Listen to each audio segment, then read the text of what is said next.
नमस्कार, मैं हूं विशाल यादव। देश के सबसे बड़े घोटाले में गृह मंत्री अमित शाह का नाम आ गया है। गृह मंत्री अमित शाह की मुश्किलें जबरदस्त तरीके से बढ़ गई हैं। हम सभी लोगों को मालूम है कि अमित शाह जेल की हवा भी खा चुके हैं। 3 महीने तक अमित शाह को जेल में रहना पड़ा है। 2 साल तक अमित शाह को तड़ी पार किया गया, यानी कि गुजरात से बैन किया गया। अमित शाह बहुत बड़े संकट में फंसने जा रहे हैं। ममता बनर्जी के पास घोटाले की पेन ड्राइव है और अब ममता बनर्जी ने ऐलान कर दिया है कि घोटाले की पेन ड्राइव हम उसे पब्लिश करने जा रहे हैं, जनता के सामने रखने जा रहे हैं। अमित शाह थर थर थर थर कांपने लगे। वैसे तो गृह मंत्री हैं, लेकिन जब गुजरात के गृह मंत्री हुआ करते थे तब इनके कारनामे किसी गुंडे या फिर मवाली से कम नहीं थे। यहां तक कि बीजेपी नेता सुब्रमण्यम स्वामी ये बता चुके हैं कि अमित शाह तो गुंडा है, अमित शाह तो गुंडाई करता है, अमित शाह तो जजों की खोपड़ी तक तुड़वा चुका है, अमित शाह तो फर्जी एनकाउंटर तक करवा चुका है। दोस्तों, लेकिन अमित शाह इतना बुरे फंस जाएंगे शायद सपने में ना तो प्रधानमंत्री नरेंद्र मोदी ने सोचा था और ना ही गृह मंत्री अमित शाह ने सोचा था। साल 2010 हम सभी लोगों को याद है, जब अमित शाह गुजरात के गृह मंत्री हुआ करते थे तो सुप्रीम कोर्ट ने 2 साल के लिए गुजरात से बैन किया था। यह कहा था कि गुजरात में दिखाई मत देना, नहीं तो उठाकर जेल में डाल देंगे। यहां तक कि अमित शाह को 3 महीने तक जेल में रखा भी गया था। तो अमित शाह जेल जा चुके हैं, तो क्या एक बार फिर अमित शाह को जेल में डालने की प्लानिंग कर रहा है विपक्ष?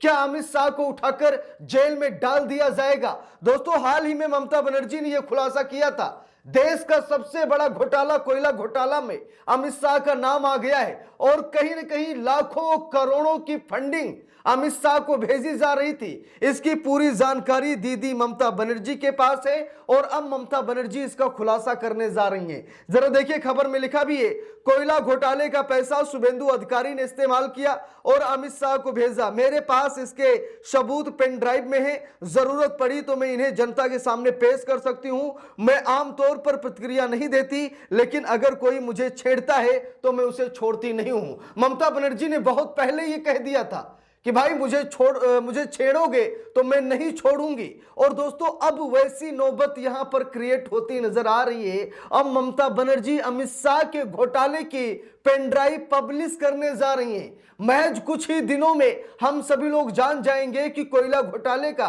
कितना पैसा गृह मंत्री अमित शाह को शुभेंदु अधिकारी भेजते थे।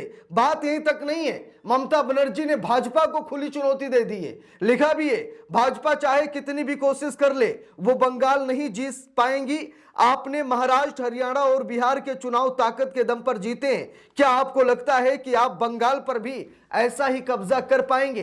तो यहां पर देख लीजिए, ममता बनर्जी ने हुंकार भर दी है। ममता बनर्जी ने प्रधानमंत्री नरेंद्र मोदी और अमित शाह की औकात दिखा दी है। ममता बनर्जी ने बता दिया कि ये ना तो बिहार है, ना हरियाणा है और ना ही महाराष्ट्र है, ये बंगाल है और यहां बंगाल में आपकी मनमानी और तानाशाही नहीं चलेगी। ईडी सीबीआई को भेजकर आप चुनाव नहीं जीत पाएंगे। कितनी भी कोशिश क्यों न कर लीजिए, आप बेईमानी नहीं कर पाएंगे, वो भी बंगाल में। तो यानी कि ममता बनर्जी ने सीधे तौर पर प्रधानमंत्री नरेंद्र मोदी और अमित शाह को ललकार दिया है। लेकिन अब अमित शाह की जेल यात्रा पर क्या खबर है, जरा इसको भी देख लीजिए। लिखा भी है, साल 2010 में अमित शाह की धरपकड़ हुई थी। यानी कि आज जिस ईडी सीबीआई को अमित शाह अपनी उंगलियों पर नचा रहे हैं, साल 2010 में यही ईडी सीबीआई अमित शाह के पीछे पड़ी थी। यही ईडी सीबीआई अमित शाह की धरपकड़ कर रही थी। यही ईडी सीबीआई से अमित शाह दुबक रहे थे, इधर उधर भाग रहे थे, छिप रहे थे। जरा देखिए, लिखा भी है, 2010 में अमित शाह की धरपकड़ हुई थी जब पी चिदंबरम देश के गृह मंत्री के पद पर सुशोभित कर दिए गए थे। तब सोहराबुद्दीन शेख का एनकाउंटर हुआ था। इसमें अमित शाह की भूमिका होने के आरोप में सीबीआई ने 25 जुलाई 2010 को अमित शाह की धरपकड़ की थी। वे 3 महीने तक जेल में रहे। वे 29 अक्टूबर 2010 को जमानत पर रिहा हुए। इसके बाद अक्टूबर 2010 से सितंबर 2012 तक उन्हें गुजरात की सीमा से दूर रहने को कहा गया था। 2012 तक अमित शाह गुजरात से बाहर ही रहे। 2012 के विधानसभा चुनाव के दौरान ही सुप्रीम कोर्ट के आदेश के बाद ही उनका गुजरात आना हुआ। सीबीआई की अपील पर सुप्रीम कोर्ट ने फर्जी एनकाउंटर मामले की सुनवाई गुजरात से बाहर मुंबई में की गई थी। जरा देख लीजिए, 2 साल तक अमित शाह को तड़ी पार रहना पड़ा था। सोहराबुद्दीन से एक फर्जी मुठभेड़ मामले में अमित शाह को जेल तक हो गई थी। अमित शाह 2 साल तक गुजरात से बाहर रहे, तड़ीपार कर दिया गया। यानी कि सुब्रमण्यम स्वामी ये जो कह रहे हैं ना कि अमित शाह तो गुंडा है, जजों की खोपड़ी तोड़वा देता है, आज वो गुंडई देखने को मिल रही है। और दोस्तों सबसे बड़ी बात यह है कि क्या ममता बनर्जी अब अमित शाह को लोहे के चने चबवा देंगी?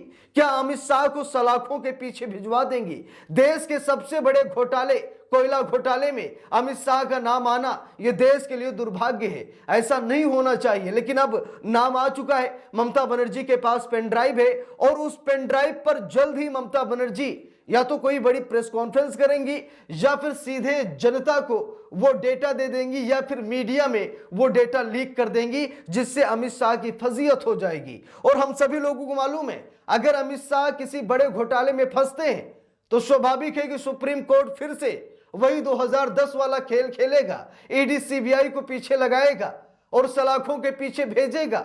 शायद तब गुजरात के गृह मंत्री थे तो गुजरात से तड़ीपार किया गया था, अब शायद देश के गृह मंत्री हैं तो कहीं ऐसा ना हो कि देश से तड़ीपार कर दिया जाए। मामले ने भयंकर रूप ले लिया है। ममता बनर्जी से पंगा लेना गृह मंत्री अमित शाह को महंगा पड़ेगा, ये तो मालूम था, लेकिन इतना महंगा पड़ेगा शायद ये मालूम नहीं था। अब गृह मंत्री अमित शाह की मुश्किलें जबरदस्त तरीके से बढ़ गई हैं। मुंह छिपा रहे हैं, छिपा नहीं पा रहे हैं। ममता बनर्जी दिन ब दिन हावी होती जा रही हैं। ईडी सीबीआई को इसीलिए मोदी शाह ने भेजा था कि जाइए, कौन सी ऐसी पेन ड्राइव है जरा पता कीजिए, पेन ड्राइव जब्त कर लीजिए। लेकिन वो पेन ड्राइव नहीं मिली। ईडी को उल्टे पांव वहां से भागना पड़ा, सुप्रीम कोर्ट में शरण लेनी पड़ी, सीबीआई की मांग करने पड़ी, कहना पड़ा कि भाई हमें काम करने नहीं दिया जा रहा है, वहां के अधिकारी हमारे ऊपर दबाव डालते हैं। मारपीट की नौबत तक आ गई, यहां तक कि हमारे कई अधिकारियों पर एफआईआर दर्ज हो गई। यानी कि ईडी की चाल बंगाल में नहीं चली तो सीबीआई की एंट्री कराने के लिए ईडी सुप्रीम कोर्ट पहुंच गई। फिलहाल अभी तक मामला ऐसे वैसे चल रहा है, लेकिन अगर अमित शाह ने ज्यादा और जोर दे दिया तो ये समझ लीजिए कि मुश्किलें बढ़ जाएंगी। अमित शाह की मुश्किलें जबरदस्त तरीके से बढ़ेंगी और हो सकता है ममता बनर्जी जिस पेन ड्राइव की चर्चा कर रही हैं वो पेन ड्राइव जल्द ही ममता बनर्जी पब्लिश कर देंगी और अमित शाह का सबसे बड़ा घोटाला सामने आ जाएगा। क्योंकि इस पेन ड्राइव पर कोई डिबेट नहीं हो रही है, पेन ड्राइव पर कोई चर्चा नहीं हो रही है। यहां तक कि भाजपा के नेताओं को साफ सूंघ गया, वो ममता बनर्जी को चैलेंज भी नहीं करते कि दिखाइए कौन सी पेन ड्राइव है। ममता बनर्जी झूठ बोल रही है, यानी कि अब बीजेपी के नेता इस पर भी कुछ नहीं बोल रहे। इसलिए ऐसा लग रहा है कि अमित शाह ने सबको रोक दिया है कि मामले को और हवा मत दीजिए, नहीं तो गुस्से में ममता बनर्जी ने कहीं पेन ड्राइव लीक कर दी तो लेने के देने पड़ जाएंगे। इसीलिए अमित शाह पूरी कोशिश कर रहे हैं कि मामला जैसे दबा है वैसे ही दबा रहे। तो इस पूरे मामले पर आप सभी लोगों की क्या राय है कमेंट करके जरूर बताइएगा। वीडियो को लाइक शेयर, अगर चैनल पर नए हैं सब्सक्राइब करके सपोर्ट कीजिएगा। मिलते हैं दूसरी वीडियो में, तब तक के लिए बहुत बहुत धन्यवाद।